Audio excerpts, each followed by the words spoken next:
the main thing that we saw in the last class was that the Marxist wager, okay, they always focus on what? They always focus on class consciousness. They always focus on the working class, right? So the Marxist wager remains that if the working class as a class can only free itself by a universal emancipation and has no interest in the forms of property that they can privately own, then its rise is the dissolution of the class society in general. Okay, so if they try to hold property, if they try to gain property of their own, then what do we find? Then they would not be focused on the uprising of a class.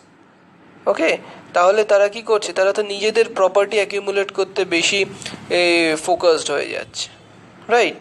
So the conviction that the material relations in the society ultimately determine the ideas and the values, okay, which are the inherent parts or inherent characteristics of the Marxist framework. So if we try to find out, if we try to look into, is it really possible to get a class or a class uprising where they will not be involved in any kind of privately owned money? It is not possible. Okay, and that is why some people believe that the Marxist ideology is impossible. And let's not go into that shady area or that debate whether it is possible or not. Let's just focus on today's topic mainly, which is the salient features of the Marxist literary criticism, and this is the last class. So as we have seen through the different definitions that I have given you, what we see that the Marxist criticism studies the materialistic and the social character of literature. Okay, as I told you before also, the social conditions are important in the literature or in any kind of literature. In Marxist, through the Marxist point of view, what we find the materialistic angle to it, or the social angle to it.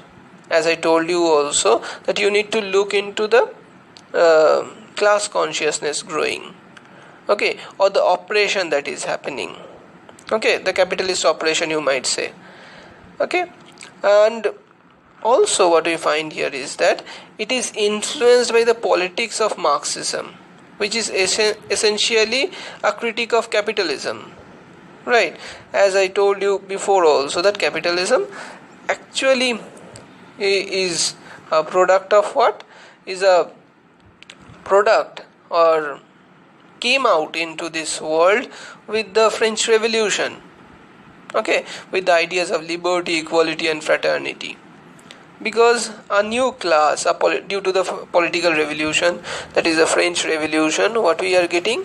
We are getting a new class, the bourgeois class. They came to power, overthrowing the feudal aristocracy, right? So from the very beginning, what we see that this social uprising or the social character is dependent on the politics, okay. And this social character is not just dependent, it is influenced by the politics, okay. If you, as I have said you before also, the novel 1984 by Orwell, you should read that, okay. So another feature of Marxist literary criticism, and mind it, in English literature you are reading Marxist literary criticism and not Marxism, okay. If you read Marxism is taught mainly for the political science student. For you it is Marxist literary criticism, Okay, how Marxism is applied in literature and literary things, how that critique is used, that is your focus. Okay, in the studies of literature, uh, it is a relation to its social, economic and the historical context. Okay, is Marxist literary criticism. In the studies of literature, it is a relation to its social, economic and historical context. Okay, why? Because Marxist literary criticism examines the relations between the ideas and values expressed in the work of literature and the ideas and values prevalent in contemporary society. Clear? So it attempts to study the relation of literature with the class struggles and conflicts between the social groups for economic or political power or any other struggle that is going on, chiefly these two. Okay, so the relation attempts to study that, and if any literature, if any novel or poem or drama actually focuses on studying that struggle, that conflict, it is having the Marxist literary concepts within it. Okay, for example, the good person of Shezwan, you will find the conflict, you will find the conflict between the social group, you will find how a person is treated depending on his gender, depending how he treats other. Okay, so it is all a narrative where we get to see there is a tussle, there is a struggle, there is a conflict. Okay, and that conflict is not just conflict of the mind or the psychological conflict as it has been in several cases, but those psychological conflict is not related to Marxist criticism. Okay, the conflict that we are to focus over here is the conflict between the social groups. Okay, the social groups for the economic or the political power. Clear? Thirdly, if we say so, Marxist literary criticism tries to explain how ideology influences literature and attempts a critique of ideology.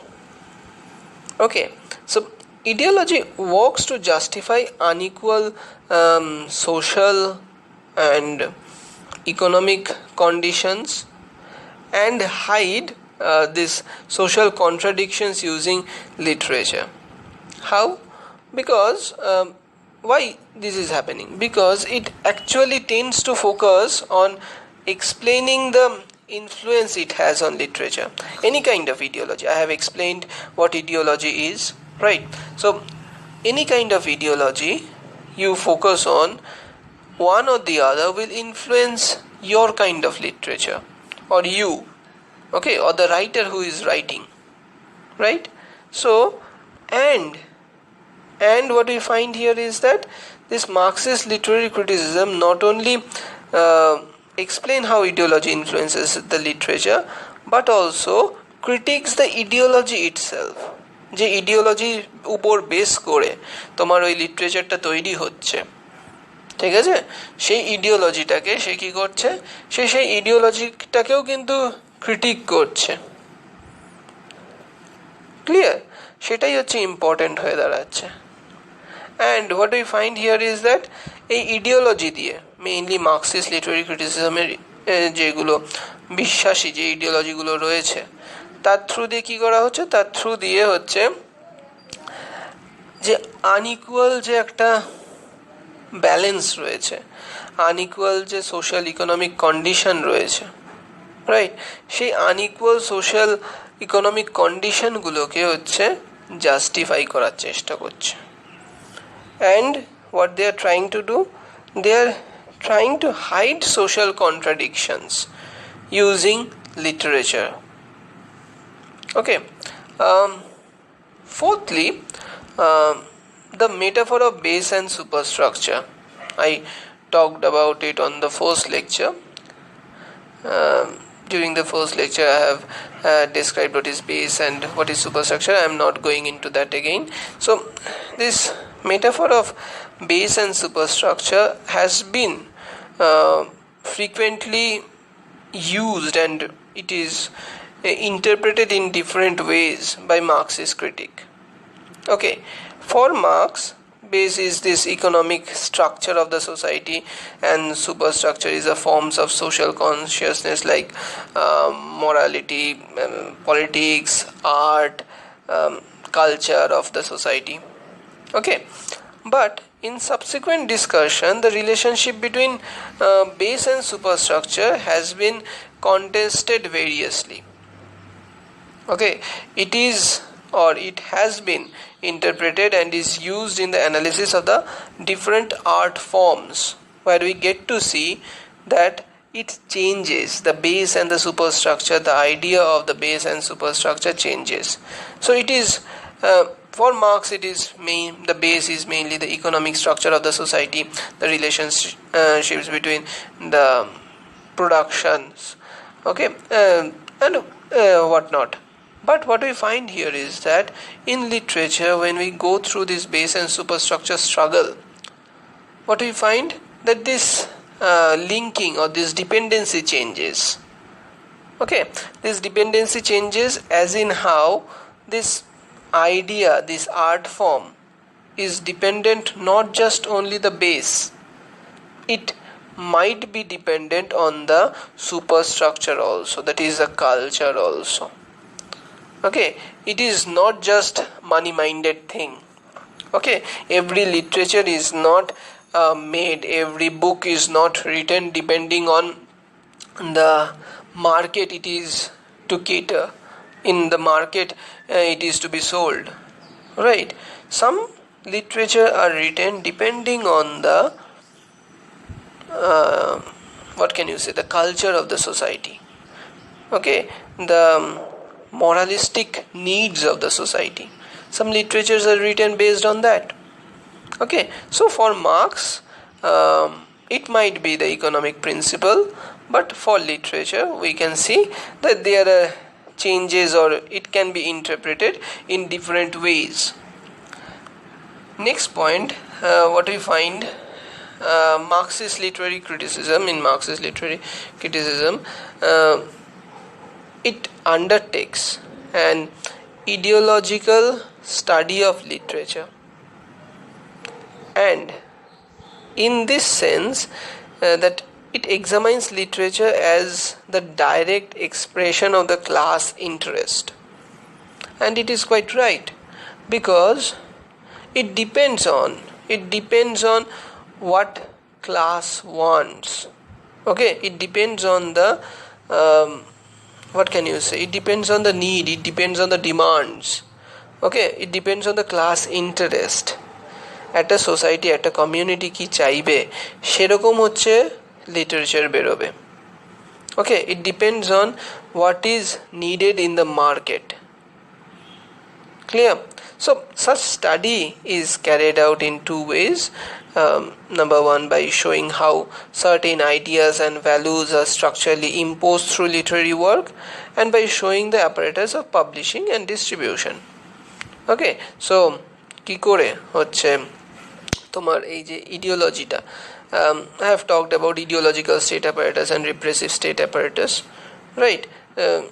Let's not get into that again. What we find here is that লিটারেচারটাকে কি করে use করা হয়? Literature is used, or that it uses certain ideas or values, and those values or those ideas are imposed through the literary work. ওকে, যে এক একটা values যেগুলো, ধর তুমি এইটা অন্যায় করছো, ঠিক আছে, সেইটা তোমাকে কি করে বোঝাবে? তোমাকে বোঝাবে হচ্ছে তোমার আইডিয়াস যেগুলো লিটারেচারের মধ্যে দিয়ে আসছে, and this is not new. Okay, and এই যে আইডিয়াসগুলো বা এই যে কালচারাল ইম্পোজিশনটা হচ্ছে, ideas, cultural ideas গুলো প্রেজেন্ট করছে। It is not new, it happened also during the morality plays, miracle plays.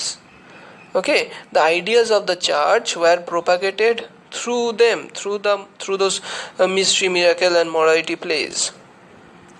Okay, so what we find here is that it is not new that the literary work is used to impose the values or certain ideas to say. And also how this is happening, it is by showing the apparatus of publishing and distribution. Okay, as I told you, some text will get more value or gain more preference during certain periods of time. Okay, for example, if you are ruled by a dictator, you will not get any book against him or any kind of writing against him. Clear? Similarly, শুধু literature কেন, even if you follow certain posts of the IT cells of certain political parties, what are they doing? They are typing, they are writing, they are commenting, they are publishing posts, okay, on Instagram, on Facebook, on several other WhatsApp University.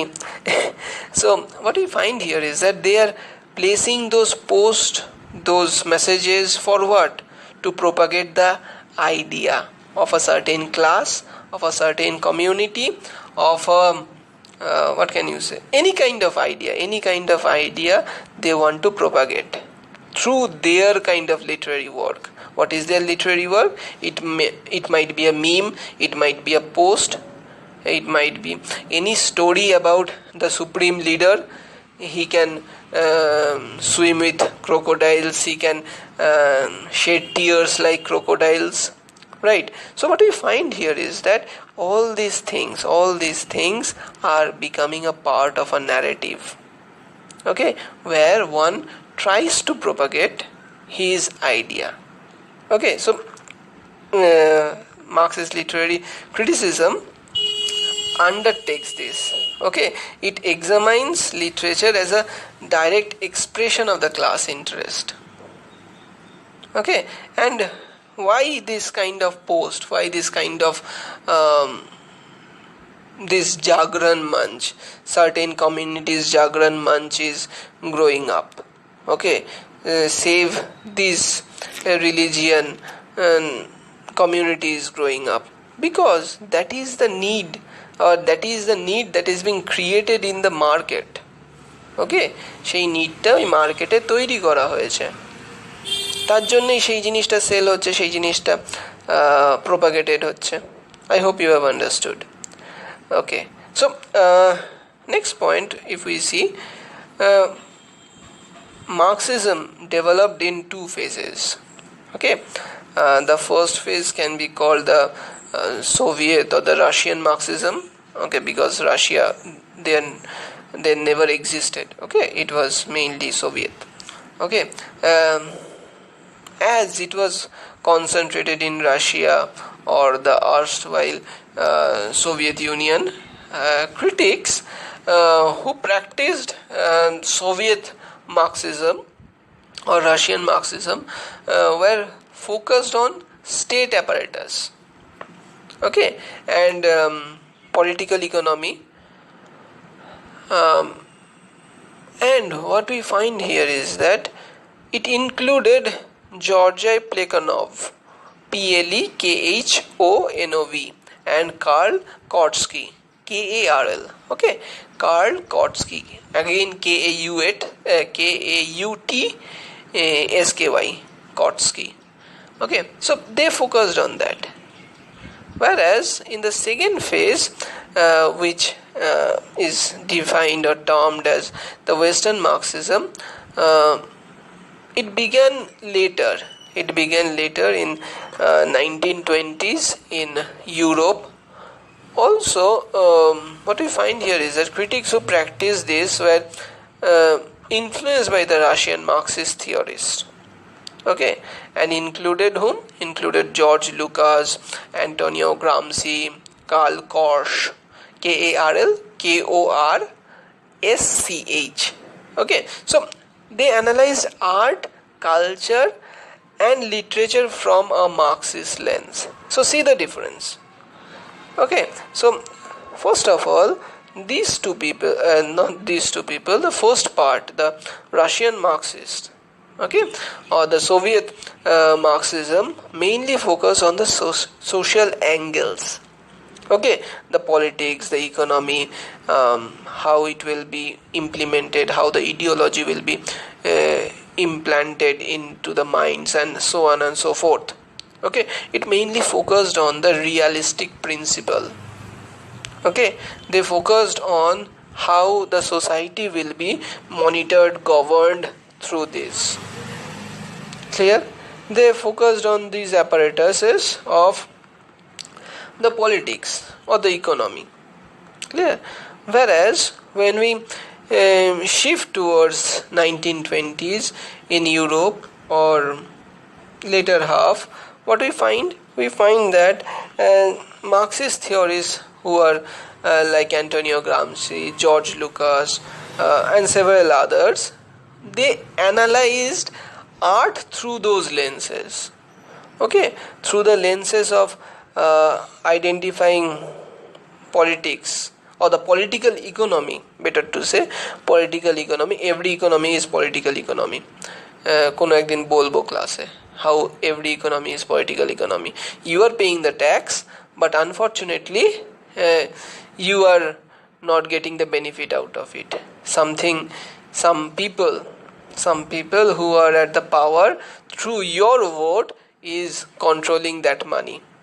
They are controlling where it has to be implemented, and unfortunately several thousands people die during any kind of disaster happens, but those people also paid the tax. And you might question how they paid tax. They do not have IT returns. Everything they buy, they give a tax for that. Even a paste, even a toothbrush, even a blade, everything they buy, they are paying a tax. So unfortunately the people who are paying the tax, they are not looked after. They are left to die when a pandemic happens, when any kind of disaster happens. They are the worst taken, whereas the people who are put into power through our votes, through our money, they think that money is from their own bank. They have earned the money, whatever. So every economy, every money is political economy or political money. Okay, the moment it leaves your pocket to the government, it becomes theirs. Okay, and it is, you cannot claim that back. You have to give that back for my benefit. Unfortunate. So let's not get into that. What we find here is that George Lucas or Antonio Gramsci and several others looked at several texts, several art forms or literature, or they analyzed culture through this point of view. Okay, through the point of view of Marx, through the Marxist lens, as I said. Okay, another useful classification for understanding the various strains of Marxist literary criticism is by determining the chief philosophical influence. Okay, apart from Marx himself, obviously, the three important variants are Hegelian, structuralist, and Gramscian, and have been influenced by the ideas of Hegel, Saussure, and Gramsci respectively. Okay, for your syllabus it is a bit high end. You do not need for your undergraduate syllabuses. If we get another class after the syllabus is complete, we will definitely look into this Hegelian, the structuralist or the Gramscian viewpoints. Okay, so you can also classify the Marxist ideology or the Marxist literary criticism on these terms also. Okay. Finally, what we find here is that the concept of realism, okay, the concept of realism has been central to all versions of Marxist criticism, right? As I told you in the fifth or sixth point only, I gave, and even when I have taught you, even when I have explained you several terms of Marxist criticism, I have given you what? I have given you examples from real life, and that is why those classes are missing from video lectures. Okay, so um, those are really controversial topics, those are really controversial examples, but the concept of realism has been central. Okay, it has been central to all versions of Marxist criticism. Realism means what? Realism means the accurate presentation of the society and its class conflicts through the use of these typical characters, through the use of typical workforce or anything. Okay. However, this concept of realism um, valued by the early Marxists like Lucas, but it has been challenged by later critics like Brecht, Adorno, Benjamin, McHarry, and several others.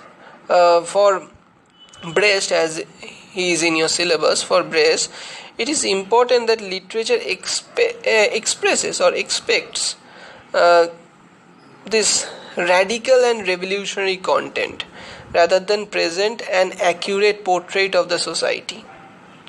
Okay, he is there for a change, or he was there for a change. His writings propagate that. If you look into the text I am teaching you, The Good Person of Shezwan, there is this ardent wish to bring in change. Shente Shweta. Okay, they are challenging the gender, they are challenging the norms of the society, they are challenging everything that is present. Right. For Brecht, it is very, very important that literature does not represent the society as it is. It should not represent the literature. The literature should not represent the society as it is. Okay. What should it do? It should have the revolutionary content. Okay. What is there in representation of the accurate portrait of the society? Everyone knows what is happening in society. Everyone knows people are dying. Everyone knows the supreme leader will not help you. Okay, what we find here is that there is no need of describing the things that we are dealing with in real life. Is it really necessary? For Brecht, what you should do in literature? For Brecht, you should revolutionize. Okay, the context of that writing, yes, you present the reality, but in that you put a revolution, at least a content of revolution, at least an attempt to put up a revolt. Okay, also for other Marxist critics, literature as per Lucasian concept of realism cannot express real contradictions and oppositions in society, and several people believe in several ways, but what we find here is that these things are important. Every point of view is important.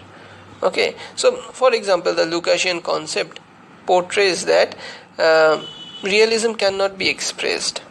Okay, because the real contradiction and the oppositions of society, it actually remains hidden. Okay, they believe, those critics who believe in this Lucasian concept, that literature actually hides them. Okay, and projects false unity in its reflection of the world. So everyone has their own concept. As he will deal with several other texts, several other forms of literature, several other groups of literature in your higher studies you will get to see the differences. As I told you, you cannot have everything during your undergraduate courses. You should not also have. You may vomit, or you will start disliking everything. So you might start disliking the society itself. So up till now, the things you have heard, read, understood from me, those things are appropriate for your level, for your UG level. Okay, several other things, several other levels, like this Hegelian concept, or the structuralist concept, or the Gramscian concept, or what Lucas focuses on, George Lucas. Okay, and George the spelling, whatever. So all those different concepts, all those different viewpoints should be dealt with, okay, in higher classes, maybe during your masters. Okay, so let's end it here today. I hope you have understood.